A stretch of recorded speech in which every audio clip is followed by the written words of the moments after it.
Hello, Lockport Township High School District 205 parents and guardians. My name is Dr. Bob McBride, the superintendent of Lockport Township High School District 205, and this is your board meeting brief for the Board of Education meeting we had right here in the Porter Room on Monday, September 15th.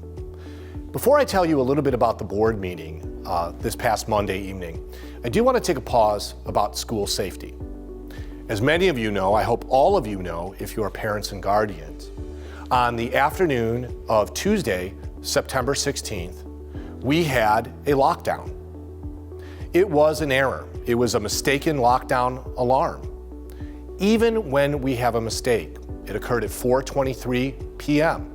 after school hours, but as many of you know, we have students who are practicing in band, we have students who are athletes, we have clubs and activities still meeting, we still have administrators here at East Campus and at Central. We have buses in motion.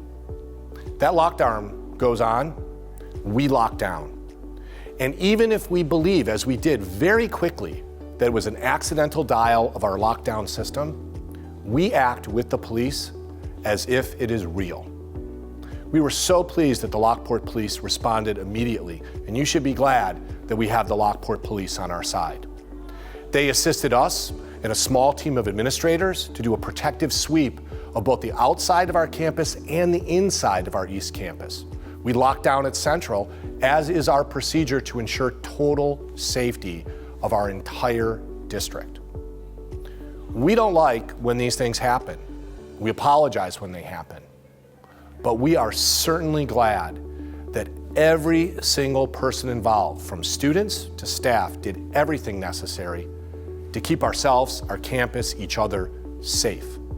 The best thing that I can say is everyone did their duty. Everyone locked down. Everyone got to a secure place. And the Lockport Police were very impressed by the safety measures that we had, and we were very impressed by our partnership with them. I do want to emphasize that just like we did on September 16th, that Tuesday afternoon, we will send you multiple messages. We will always tell you exactly what is going on. If it's a drill, we'll tell you. If it's a misdial or an accidental alarm, we will tell you. And if we ever, we hope never, have a real safety emergency, we will tell you, always. That's our commitment to you. Thank you for being our partners in school safety. We appreciate it. And please know, every single day we're thinking about keeping your children safe. So let's jump into the board meeting. Actually, the board meeting did not start in the Porter Room. It started in the East Campus cafeteria, and really with a historic moment. Last May we had a historic moment, and this September we had a historic moment that reveal a strategy our board has been engaged in for the past 4 years. And that is to ensure that every student, as many students as possible, we hope 100%, graduate Lockport Township High School college ready and career ready. We had 431 students who achieved a national distinction of being an advanced placement scholar. This means that they've taken 3, 4, 5 or more advanced placement tests and scored at a above proficiency level that could qualify them in college for college credit. This has paired a high water mark for our district with what happened in May when Joliet Junior College acknowledged us as the top dual credit school out of 26 high schools that serve into Joliet Junior College. We offer more dual credit than any other school. Our students earn more dual credit than any other high school. Joliet Junior College, advanced placement, that's the college preparation portion of our college and career goal. And it's an amazing feat. 431, we are very happy to be profiled by ABC News for that incredible accomplishment by our students, and thank you to you, their parents.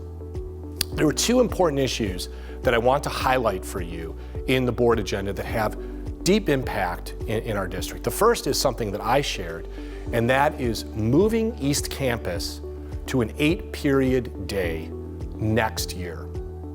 We have new mandates of study coming from the state of Illinois that require us to offer our students more class opportunities. But also, after a whole year of research last year, we realized that in comparison to many school districts around us, our students do not have as many opportunities.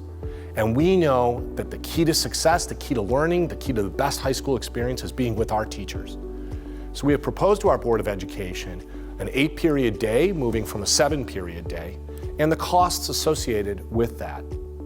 If the board approves that and moves forward, we would do that in October and we would implement that in August of 2026. The board is currently considering that and trying to decide whether they'll give that the green light or they'll have us slow down and maybe move along a slower pace. Our recommendation, my recommendation as superintendent, is that we move forward and make that change.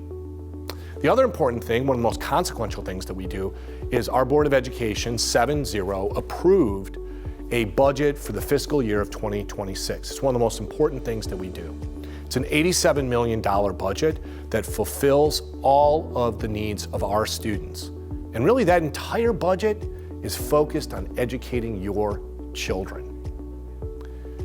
What we try to do after approving a budget and being very conservative of the budget, we look immediately at the tax rate that it will generate. And again, our tax rate lowered. We've been lowering our tax rate for almost 15 years. We have one of the lowest tax rates in the state, one of the lowest tax rates out of township high schools in the entire Chicagoland area. Of course, that tax rate is applied to the value of your home. We estimated for our board what we see in terms of our tax levy that we'll approve in December. And we do see a 4% increase in our tax levy. You might say, why is that? There's one reason. It's the value of your home. If you have an existing property, a home that's been around for quite some time, we have traced all of our township supervisors, and we know that they are increasing the value of properties by 6 to 7% in this next tax cycle. What does that mean? That means even if we have one of the lowest tax rates, 1.72 in the state, when applied to an increased value of your home, it will generate a larger tax bill. We control the tax rate. We do not control the assessed value of your home. We also have new homes that are being built in our 65 square mile. They come on to the tax roll. They contribute actually more taxes that very first time that they come on. Existing homes, new homes, increased value of those homes is what's driving our levy. We've done our very best to be conservative, to approve a budget that is conservative, and a budget that would generate a low tax rate again, 1.72. We are doing our part to be very good financial stewards of your hard-earned money and what you contribute in terms of your treasure to support and educate our youth. New school day schedule, new budget moving to a tax levy in November and December that we will approve.